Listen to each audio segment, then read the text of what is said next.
حسن صاحب بہت شکریہ 23 اعتراضات سیریز کا۔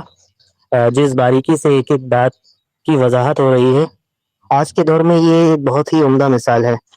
اس سے ایک انویسٹیگیٹو ڈبیٹ کا کانسیپٹ دماغ میں آتا ہے۔ اگر اسی انداز سے الگ الگ مکتبہ فکر کے علماء کرام اپنی اپنی بات پہ نظر ثانی کر کے اس طرح سے تبادلہ خیال کریں تو ممکن ہے کہ وہ صحیح رائے پر جمع ہو جائے اور یہ امت ڈائیورجنگ ہونے کے بجائے کنورجنگ ہونا شروع ہو جائے۔ تو میرا جو سوال ہے وہ آپ کے ذریعے سے غامدی صاحب سے ایک ریکویسٹ ہے اور اللہ سے دعا ہے کہ یہ ریکویسٹ قبول ہو جائے۔ کسی بھی علم کے نتائج یا اس کا سفر، مبادی سے لے کر انتہا تک کا پورا سفر اس علم کے اصول پر منحصر ہوتا ہے۔ اگر اصول میں ذرا سا بھی فرق واقع ہو جائے تو سفر میں اور نتائج میں بے شمار فرق واقع ہو جاتا ہے۔ تو آج کل کے زمانے میں جہاں بہت سارے لوگ ایک دوسرے سے مناظرہ کرنے اور سننے کی خواہش رکھتے ہیں، کیا اسی کے برخلاف جاوید احمد غامدی صاحب اور انجینئر محمد علی مرزا صاحب کے درمیان خصوصاً اصول و مبادی کے موضوع پر ایک انویسٹیگیٹو ڈبیٹ آرگنائز ہو سکتی ہے، جہاں دونوں ایک دوسرے کے آمنے سامنے نہیں بلکہ صحیح غلط ایک دوسرے کے آمنے سامنے ہو، جہاں دونوں اپنی اپنی بات پہ نظریں اپنی اپنی بات کو صحیح سمجھتے ہوئے اس میں غلطی کی نجائز تسلیم کرتے ہوئے صحیح بات کو پتہ لگانے کی جستجو میں اپنی اپنی بات پہ نظر ثانی کریں؟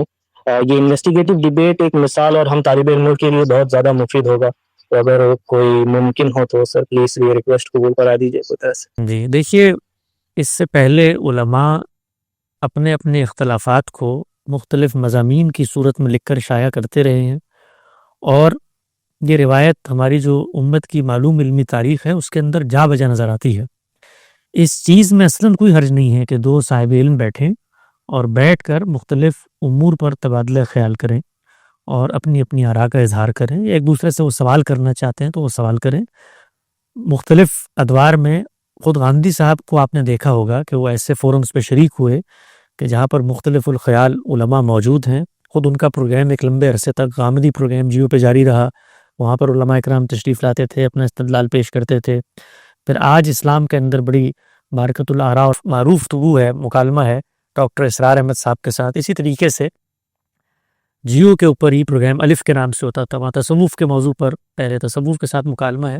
تو یہ چیز اپنی ذات میں کوئی ممنوعات دین میں سے نہیں ہے کہ یہ کام نہیں ہو سکتا، یہ اس کے اندر کوئی اخلاقی مسئلہ ہے، یہ ہو سکتا ہے۔ اگر کوئی شخص چاہتا ہے اس کو کرنا تو اس کے لیے کوئی دینی، فکری، اخلاقی نوعیت کی قدغن نہیں عائد کی جا سکتی۔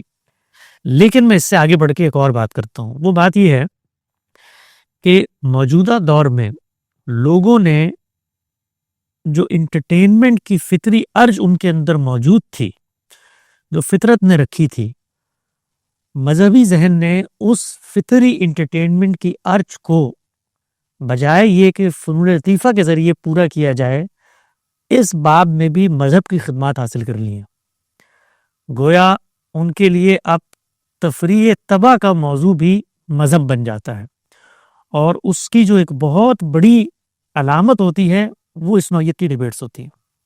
یہ جو ڈیبیٹ ہوتی ہے یہ کرنے والا اور سننے والا دونوں اس نیت سے نہیں کر رہے ہوتے۔ کرنے والے کی نیت کیا ہوتی ہے کہ وہ اپنے مقدمے کو اپنے ماننے والوں کے سامنے ایک بیٹھے ہوئے شخص کو ریفیوٹ کر کے شکست دے، تاکہ جو لوگ سننے والے ہیں وہ اس کی واہ واہ کریں اور اس کو داد دیں۔ اور دیکھنے والوں کی کیا نیت ہوتی ہے؟ وہ یہ ہوتی ہے کہ ہم جس شخص کو مانتے ہیں یا جس پر ہمارا اعتماد ہے، دیکھو وہ اب اپنے فریق مخالف کو کیسے چت کرے گا۔ آپ یہ دیکھیے اس وقت یہ جو کلپس کٹ کے بنتے ہیں، یہ جو میمز بنتی ہیں، یہ اسی نفسیات کا اظہار کر رہی ہوتی ہے، اور یہ سب علمی ڈیبیٹس میں سے نکلی ہوئی ہوتی ہیں۔ آپ دیکھیے کہ آپس میں کوئی سنجیدہ گفتگو ہو رہی ہے، اس میں سے وہی چیز نکلے گی۔ کیوں؟ کیونکہ ہم لوگ اس کو ایک باطن کے اندر ایک ارج ہے تفریح کی، انٹرٹینمنٹ کی، وہ مذہبی ڈیبیٹ سے حاصل کرنا چاہتے ہیں وہ اعتزاز، کہ یہاں سوال ہو، وہاں جواب ہو، ترکی بترکی مکالمہ، اور ایک جو ہے دوسرے کو چت کرے اور دوسرا پکڑ کے پھر اس کو بغلی مارے۔ یہ سب چیزیں جو ہیں یہ تفریح کا باطن میں ذریعہ بنتی ہیں، یہ خالص علم کی ارج نہیں ہوتی۔ خالص علم کی ارج کیا ہے؟ وہ یہ کہ لوگ زندہ ہیں، لوگوں کا آپس میں رابطہ ہے، وہ ایک دوسرے سے بات کریں، مکالمہ کریں، گفتگو کریں، اور مقصود یہ نہ ہو کہ وہ دنیا کے سامنے آئے، مقصود یہ ہو کہ ہم دوسرے کا موقف سمجھیں، دوسرے کا علمی استدلال جانیں، اور اپنی تنقید پیش کرنے سے پہلے اس کے سامنے رکھیں کہ وہ اس کے بارے میں کیا کہتا ہے۔ یہ کام ہے جو ہونے والا ہے۔ جو کام نہیں ہو رہا، یعنی کوئی صاحب علم اٹھتا ہے، وہ گھنٹوں میں روز دیکھتا ہوں غامدی صاحب کے اوپر افکار پر تنقید، نہ بات سمجھی، نہ موقف جانا، نہ اس تنقید کے نتیجے میں جو ان کا نقطہ نظر بنتا ہے اس کو سمجھا. جب یہ سب کچھ نہیں سمجھا تو ایک ون وے ٹریفک ہے جو اس نے چلا دی. تو ہونا جو چاہیے وہ یہ کہ یہ لوگ رابطہ کریں. اور غامدی صاحب کا تو یہ معاملہ ہے کہ طالب علموں کے لیے، علمی استفادہ کرنے والے یا تنقید کرنے والے لوگوں کے لیے ہر وقت ان کے دروازے کھلے ہیں اور وہ اس کی دعوت دیتے ہیں. کوئی ناقد ان سے رابطہ کر کر ان کا موقف سمجھنا چاہتا ہے، بات کرنا چاہتا ہے، اس کے لیے وہ ہر وقت حاضر ہیں. اور آپ نے ایک اور تجربہ کر کے بھی دیکھ لیا ہوگا کہ جس وقت کسی صاحب علم کو موقع دیا جائے کہ وہ علمی فکری انداز میں اپنا مقدمہ پیش کرے، تو اب میں مثال کے طور پہ علماء کا نقطہ نظر پیش کرتا ہوں اعتراضات سیریز میں. آج تک ابھی اس سیریز کو تقریباً 5 سال ہونے والے ہیں، 200 کے قریب ہم نے قسطیں پوری کی، ریکارڈنگ اگرچہ کوئی 300-350 کے قریب ہم نے کی. خود اس تصحیح میں کہ ہم اگلے کا موقف کیسے پیش کر رہے ہیں، 100-125 کے قریب ریکارڈنگیں ہم نے ضائع کر دی کہ نہیں، اس میں یہ نہیں ہو سکتا کہ کوئی دوسرا شخص اٹھ کر یہ کہے کہ میرا تو موقف ہی نہیں ہے. تو ہم نے یہ صحیح کر کے یہ ثابت کرنے کی کوشش کی ہے کہ دیانتداری کے ساتھ آپ دوسروں کا موقف پیش کر کے بھی اس پر تنقید کر سکتے ہیں. آج تک کسی صاحب علم نے مجھ سے رابطہ کر کے یہ نہیں کہا کہ اعتراضات سیریز میں آپ نے غامدی صاحب کے سامنے روایتی علم کا جو موقف پیش کیا ہے یہ بات تو ہم کہتے ہی نہیں ہیں. اور اس کے نتیجے میں جو موقع ملا کسی بھی صاحب علم کو اپنا علمی سفر، فکری سفر، اپنا پورا کا پورا استدلال بیان کرنے کا، وہ کبھی بھی اس طرح کے مکالمے اور ڈیبیٹ میں مل ہی نہیں سکتا. اس لیے کہ وہاں ترکی ب ترکی جواب دینا ہے.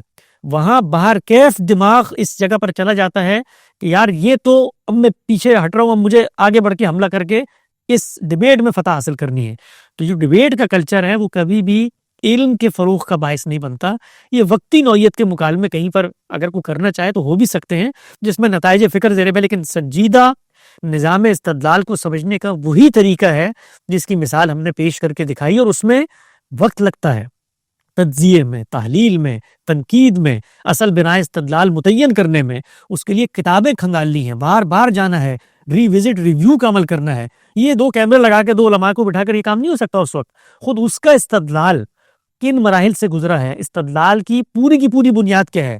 ہم لوگ انسان ہیں، ہمارا علم، ہمارا حافظہ، ہر چیز محدود ہوتی ہے. تو اس موقع پہ ایک دلیل ذہن میں نہیں آئی تو سننے والوں کو تاثر ہوا یار اس کا تو مقدمہ ہی کمزور ہے. تو یہ بڑی نقصان دہ چیز نتیجے کے اعتبار سے بن جاتی ہے جب آپ خالص علمی، فکری، فلسفیانہ موضوعات کو اس طرح کی ڈیبیٹس میں ڈھال دیتے ہیں. تو ہونا کیا چاہیے؟ ہونی 3 چیزیں ہیں. جس نے تنقید کرنی ہے وہ پہلے اپنا ربط قائم کرے اس شخص سے، اپنا مقدمہ اس کے سامنے رکھے. اگر اس نے اس کے بعد اس نتیجے پر پہنچ کے یہ فیصلہ کیا ہے کہ نہیں میں تو اس کی تنقید کا قائل نہیں ہوں، تو دوسرا کام اس نے کرنا ہے کہ اس کا استدلال اپنی تنقید کے ساتھ ایسے پیش کرنا ہے کہ یہ شخص بھی پکار اٹھے کہ ہاں یہی میری بات ہے، اور پھر وہ اس پہ تنقید کر اپنے پلیٹ فارم پہ. کوئی حرج کی بات نہیں ہے. اور جو تیسری چیز کرنی چاہیے وہ یہ کہ علم کی ڈیبیٹس اور علم کی تنقیدات، علم کے مسائل کو علم کے لب و لہجے میں ہونا چاہیے. وہ ان فتووں کی زبان میں نہیں ہونا چاہیے کہ غامدی صاحب تو جہالت کی معراج پہ پہنچ گئے ہیں، ان کو تو کچھ پتہ ہی نہیں ہے، اور تو وہ تو ہماری وجہ سے مشہور ہوئے تو ان کے فالوور ہی ہیں، تو یہ ہیں وہ. یہ علم کا مزاج نہیں ہے. علم کا مزاج ہے ہم تلاش حق کی جستجو کے سچے طالب اور مسافر ہیں. اگر آپ پہنچ گئے تو آپ کے اندر خیرخواہی کا جذبہ ہونا چاہیے کہ یار ایک دوسرا شخص غلط جگہ پہ کھڑا ہوا ہے تو میں محبت سے، توجہ سے اس تک رابطہ کر کے بات پہنچاؤں، اس کے ماننے والوں کو توجہ دلاؤں.